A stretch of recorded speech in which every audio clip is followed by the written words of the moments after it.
नमस्कार, welcome to सरल astro. आज बात करते हैं धन, वैभव, ऐश्वर्य और भोग के कारक शुक्र और कर्म कारक शनि के विषय पे। जन्म कुंडली के अंदर जब ये दो ग्रहों की युति होती है तो ये जीवन में क्या प्रभाव देती है, इस विषय पे आज हमारी संपूर्ण चर्चा रहेगी। और ना केवल युति के बारे में मैं बात करूंगा आपसे, बल्कि शुक्र और शनि का द्विद्वादश संबंध हो, या शुक्र और शनि का नवम पंचम संबंध हो, या शुक्र और शनि का समसप्तक संबंध हो, या शनि के आगे वाले भाव में शुक्र बैठे हों। ये सारी चर्चा हमारी रहेगी कि जन्म कुंडली के अंदर जब ये होती है युति या ये जो योग होते हैं, तो आपको किस तरह से ये जीवन में फलीभूत होते हैं, इस पे हमारी संपूर्ण चर्चा रहेगी। तो वीडियो के अंत तक तो आइए समझते हैं कि जन्म कुंडली के अंदर अगर आपके शुक्र और शनि की युति बन रही है तो इसे फलित ज्योतिष में कैसे लिया जाता है।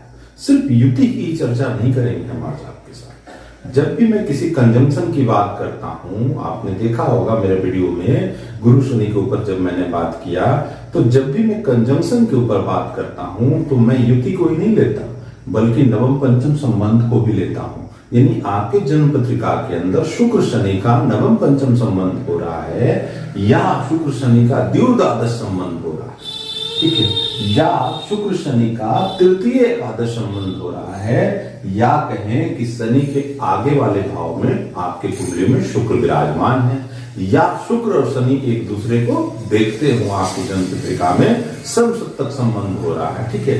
तो इस सारे संबंधों की चर्चा मैं आपके साथ करूंगा और फलित ज्योतिष में इसे कैसे लिया जाता है, इस पे भी विशेष चर्चा मेरी रहेगी। वीडियो के अंत तक जरूर बने रहें। देखिए, मैंने एक ब्लैंक चार्ट लिया है जो ये कालपुरुष की कुंडली है। आप देख पा रहे होंगे मेष लगन का मैंने ये कुंडली बनाया है और ये कालपुरुष की कुंडली है। कालपुरुष के अंदर शुक्र की ये राशि सामान्य राशि जो द्वितीय भाव के अंदर में पड़ती है, ठीक है, और शुक्र की एक मूल त्रिकोण राशि जो सप्तम भाव के अंदर में पड़ती है, ये आपको भी पता है, तुला राशि। शुक्र जो ऐश्वर्य के ग्रह हैं, वैभव के ग्रह हैं, धन से लिया गया है इनको। शुक्र क्या है? वैभव, लक्ष्मी, धन। जितने तरह के लक्ष्मी योग बनते हैं ना कुंडली में, बिना शुक्र के नहीं बन सकते। इसलिए मैंने इस थंबनेल में ही लिखा होगा अपने वीडियो को कि ये युति पत्नी से धन प्राप्ति का योग बनाती है, और वास्तव में ये है भी, ठीक है। ऐसा क्यों है मैं आपको समझाता हूं। देखिए, द्वितीय भाव जहां शुक्र की राशि है, सप्तम भाव जहां शुक्र की मूल त्रिकोण राशि है, और शनि को अगर लेते हैं तो शनि का एक जो भाव है वो दशम भाव के अंदर पड़ता है, क्योंकि शनि कर्म को प्रदर्शित करते हैं और शनि लाभ को भी प्रदर्शित करते हैं, इच्छाओं को भी प्रदर्शित करते हैं, क्योंकि इनका एकादश भाव जो है ना, वो लाभ भाव जो है, ये राशि इनकी मूल त्रिकोण राशि है। तो शुक्र शनि की युति जब कुंडली के अंदर में होगी तो जातक के अंदर लाभ और धन, धन और लाभ, माफ कीजिए, धन भाव और लाभ भाव, इसकी युति बनी धन भाव की और लाभ भाव की युति। व्यापार और लाभ, व्यापार, लाभ, धन, कर्म, ठीक है। किस तरह की युति बनी?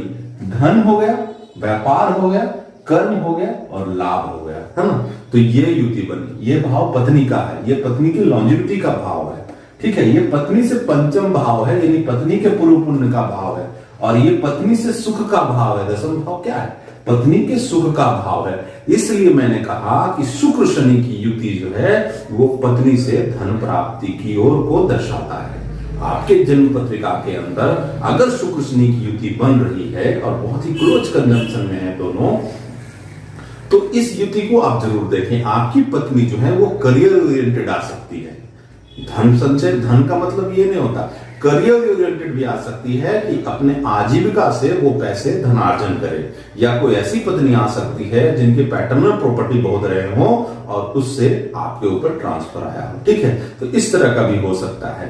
जब भी इस युति को जब किसी कुंडली में बनता है तो आप उसमें देखें कि मान लीजिए शनि अगर यहां बैठा है, शनि यहां बैठा है, शुक्र अगर यहां बैठ जाए या शुक्र इस भाव में बैठ जाए, तो ये नवम पंचम संबंध हो जाएगा शनि से। या शुक्र यहां बैठा है तो शनि यहां बैठ जाए, शनि यहां बैठ जाए, तो ये शुक्र शनि का आपस में नवम पंचम संबंध हो जाएगा।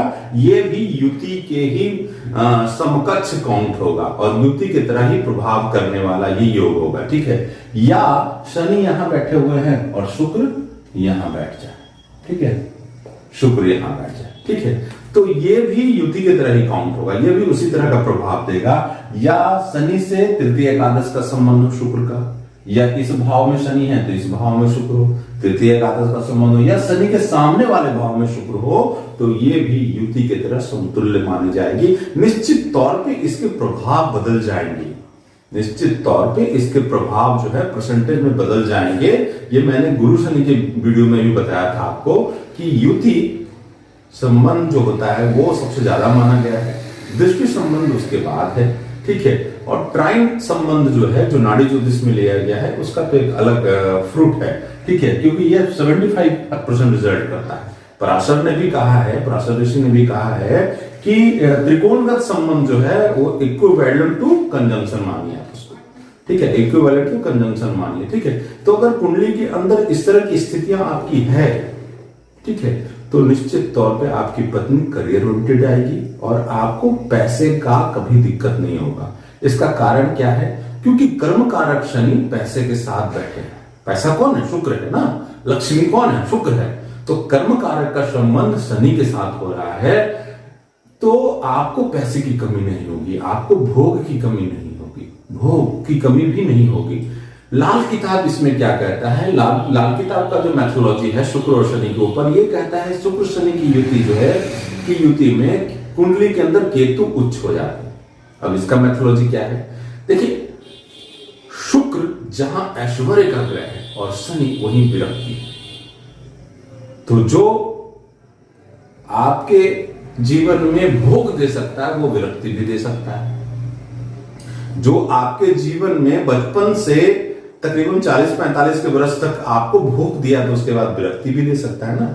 इसलिए लाल किताब ने कहा, और अंततोगतवा जीवन के लास्ट चरण में शनि और शुक्र की युति ये विरक्ति देती है, भोगों से विरक्ति देती है। सब कुछ प्राप्त करके आपको लगेगा भाई ये सब चीजें तो बेकार थी। इसलिए लाल किताब ने शनि और शुक्र की युति को केतु अच्छा माना है। अगर किसी कुंडली में शुक्र शनि की युति है तो लाल किताब कहती है कि आपका केतु बलवान है। ऐसा क्यों? क्योंकि केतु आध्यात्म का प्लैनेट है, ये आपको सैल्वेशन की ओर ले जाता है, ये आपको विरक्ति की ओर ले जाता है, ठीक है। तो इसलिए लाल किताब ने इसे फॉलो किया। मैंने लाल किताब भी ऐड कर दिया इसमें, ठीक है। तो आपकी कुंडली में अगर ये युति है तो आप देखें कि क्या ये रिजल्ट दे रहे हैं। अगर नहीं दे रहे तो वैसा चार्ट आप मुझे शेयर भी कर सकते हैं। अब आइए समझते हैं कि ट्रांजिट में इसका क्या प्रभाव पड़ता है, ठीक है। मैं ट्रांजिट का एक छोटा सा मेथड बताता हूं आपको। आपकी कुंडली के अंदर कहीं भी शनि बैठा हो, आपकी कुंडली के अंदर किसी भी राशि में किसी भी भाव में शनि बैठे हैं, उससे त्रिकोण जब त्रिकोण में या उसके ऊपर से शुक्र का गोचर होगा ना, तो आपको पैसे आएंगे। ये आप चेक कर लीजिए। नवांश में भी इसको अप्लाई कर सकते हैं और इसको D1 में भी अप्लाई कर सकते हैं, ठीक है। शनि कहीं भी कुंडली में किसी भी भाव में किसी भी राशि में बैठा हो, गोचर से त्रिकोण में जब शुक्र आए या शनि के ऊपर से शुक्र गुजरे, उस समय जातक को पैसे आते हैं। ऐसे मैंने प्राय पाया है। इसलिए आप भी चेक करें इसको, कुंडली आप भी उसको चेक करें कि क्या ऐसा हुआ है, ठीक है। तो ये क्लासिक बताती है, ठीक है। ये CS पटेल साहब का जो देव केरलम है ना, उसमें दिया गया है कि जब त्रिकोण में कोई ग्रह आते हैं तो उसमें जो ट्रिगर की तरह काम करती है और उससे जुड़े हुए कारक तत्व जो है वो जातक को फलीभूत होता है, ठीक है। तो मैंने अपने ज्ञानानुसार जो था मैंने शुक्र शनि के ऊपर आपको बताया। वीडियो पसंद आया हो तो चैनल को लाइक शेयर सब्सक्राइब करना ना भूले और हमारे चैनल पे बने। धन्यवाद।